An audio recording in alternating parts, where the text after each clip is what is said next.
we learn all the time. Sometimes silence is a great way of connecting with yourself.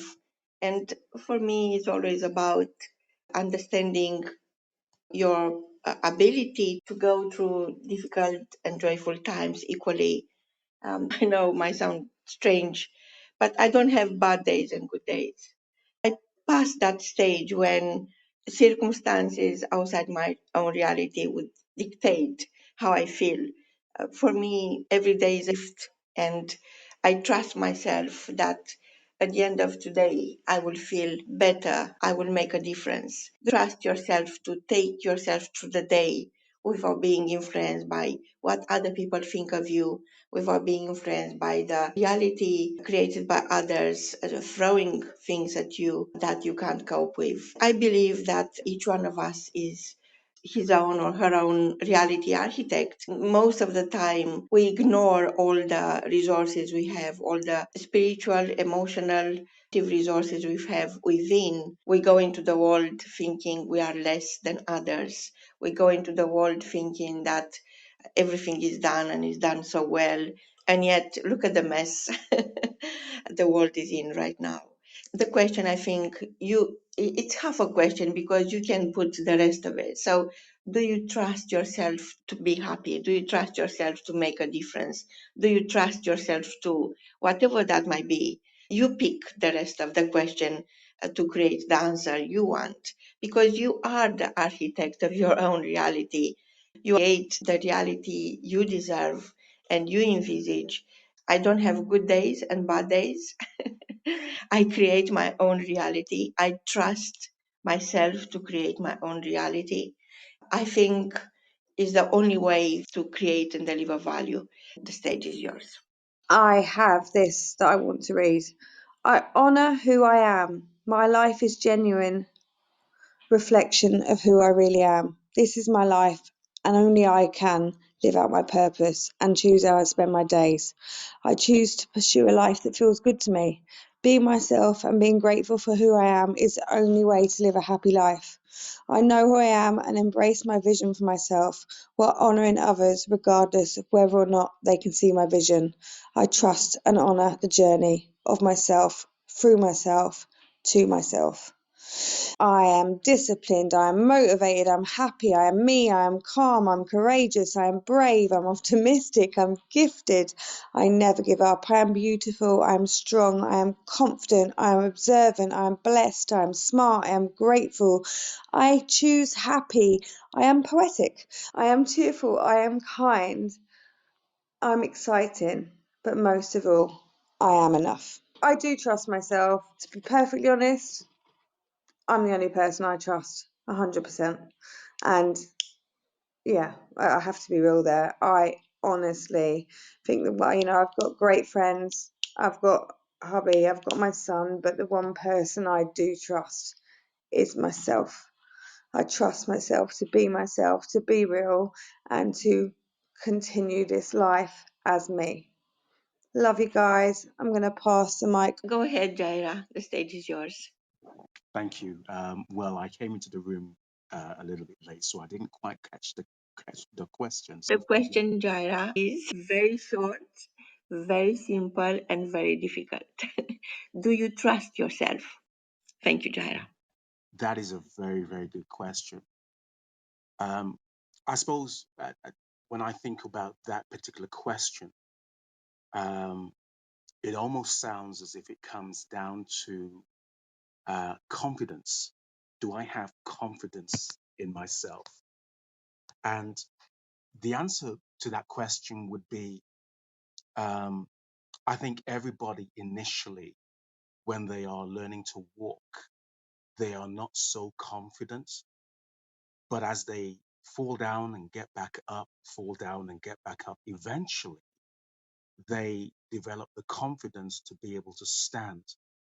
And metaphorically speaking, in all areas of our lives, we have people in our corners that encourage us to do what we think in our minds is the impossible.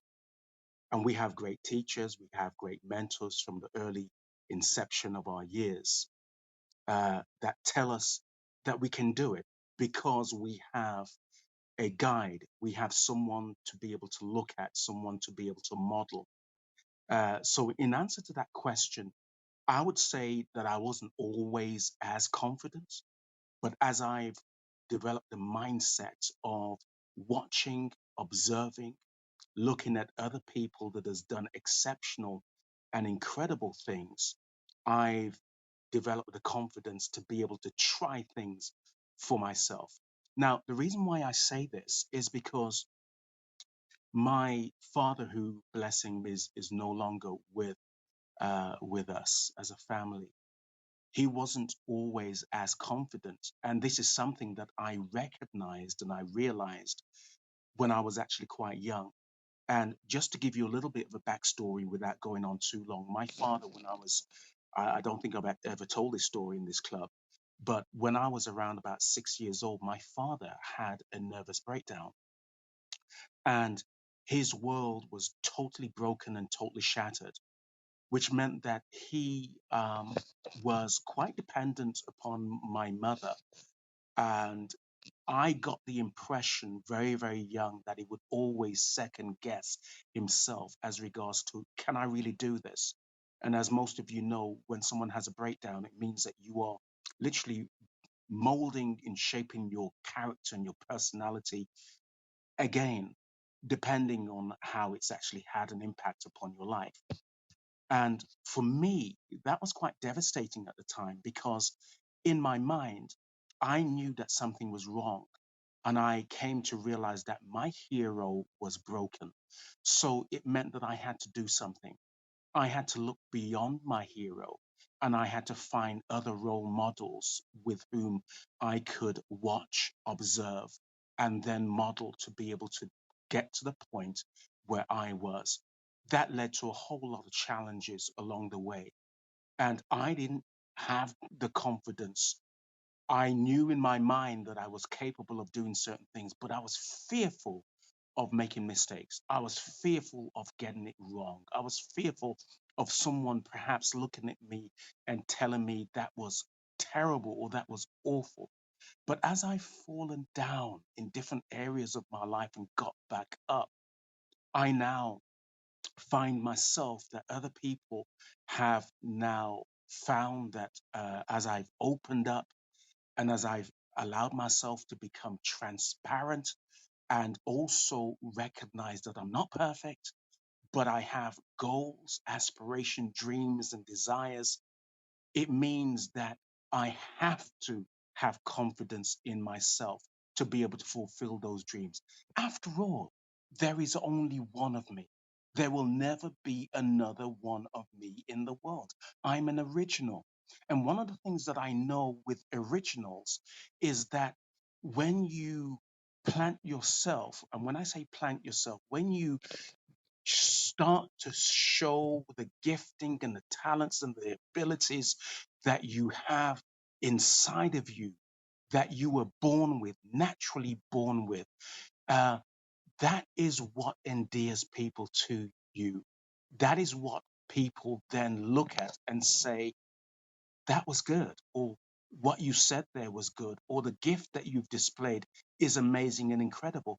And, one of the things that I realize is a person has not got to be perfect to draw people to you.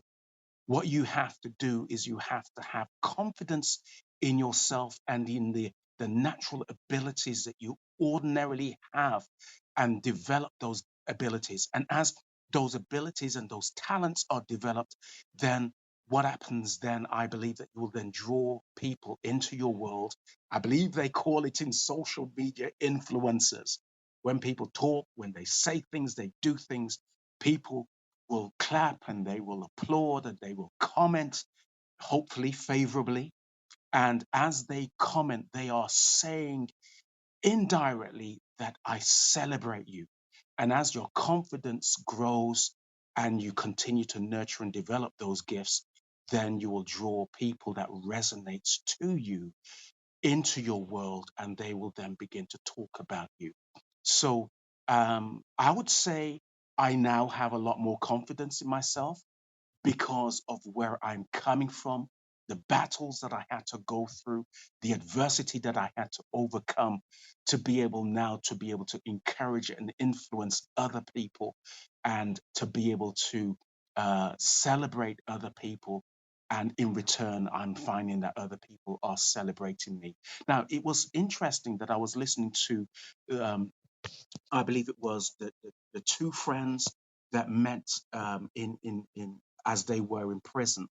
They have something in common, and I just love the fact that I think it was Frank that says, "I'm going to go into I can't remember what his name was.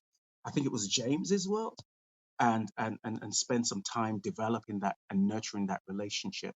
And what I would say is this, in my to just to land my plane, is that when you find somebody that celebrates you, encourages you, builds you up, stay close to them. And it takes a little bit of time sometimes to open up and express from your heart how you're really feeling. And you can't tell everybody everything, but when you find the right people that is prepared to listen, prepared to give you guidance, prepared to share golden nuggets, write it down, keep it close to your heart. When you're feeling a little bit down, go back and look at your notepad of what everybody has said. Revisit those goals over and over again. And the main thing is don't stop. Keep going. Because if you don't believe in yourself, then who will? Perhaps a moment of silence to process the beautiful share you just delivered, Jaira. Somebody who believes in self-confidence, somebody who understands that we are born compassionate, but we are not born with self-confidence. This is something almost unspoken about. Self-confidence means you detach yourself from everything you ever heard about yourself, everything others wanted you to do and be, and take that step into your own light. That light is just miraculous.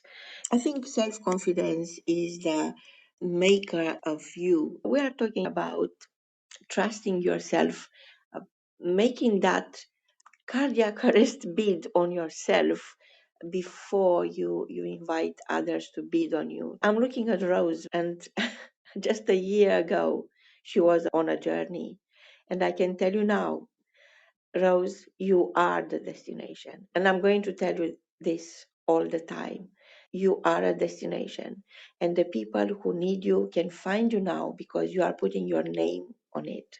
Being a planet or a small village or just a cabin in the mountains doesn't matter, but you are a destination.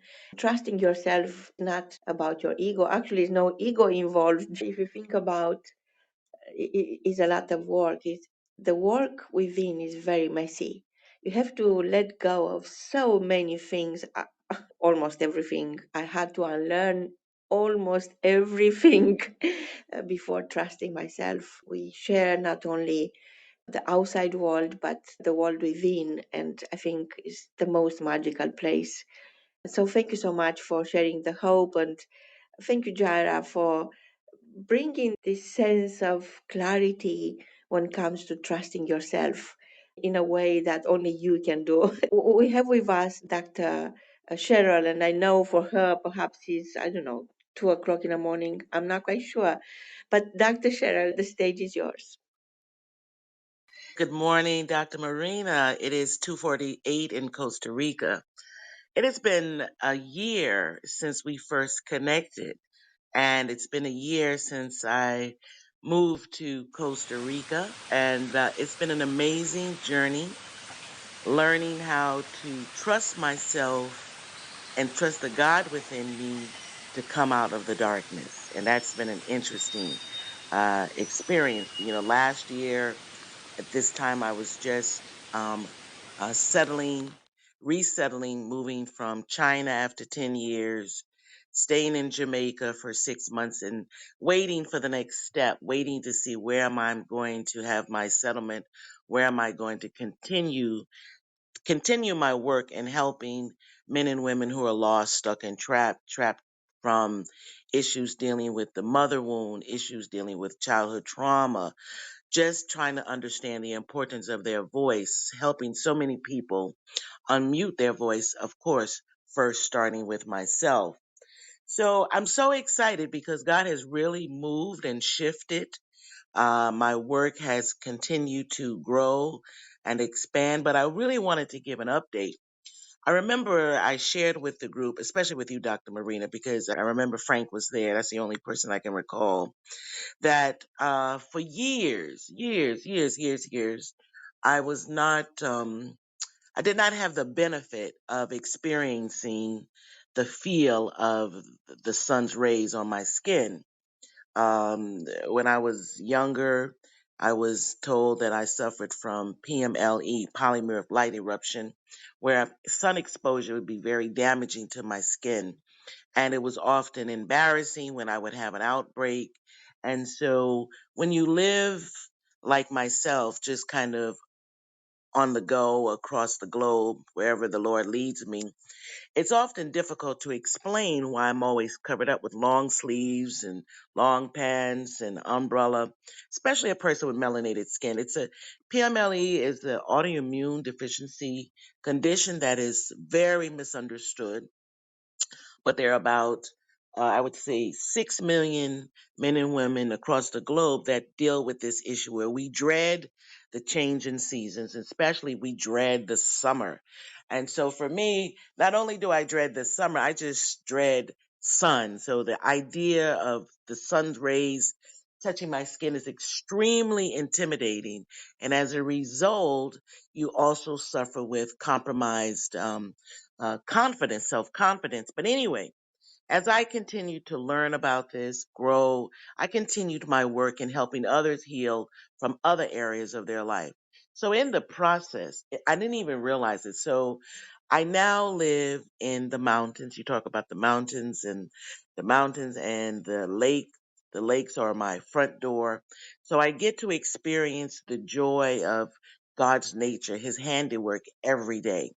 But in the process, I had an accident 2 weeks ago, and in the small community of Tilleron, I had an accident and I slipped and fell and my umbrella it flew away. And so typically my response would be I would have a panic attack. I would begin to almost start cry uncontrollable crying, and I was just it was just horrible. And so I noticed that particular incident that I didn't cry and I didn't have a panic attack and I didn't run after my umbrella.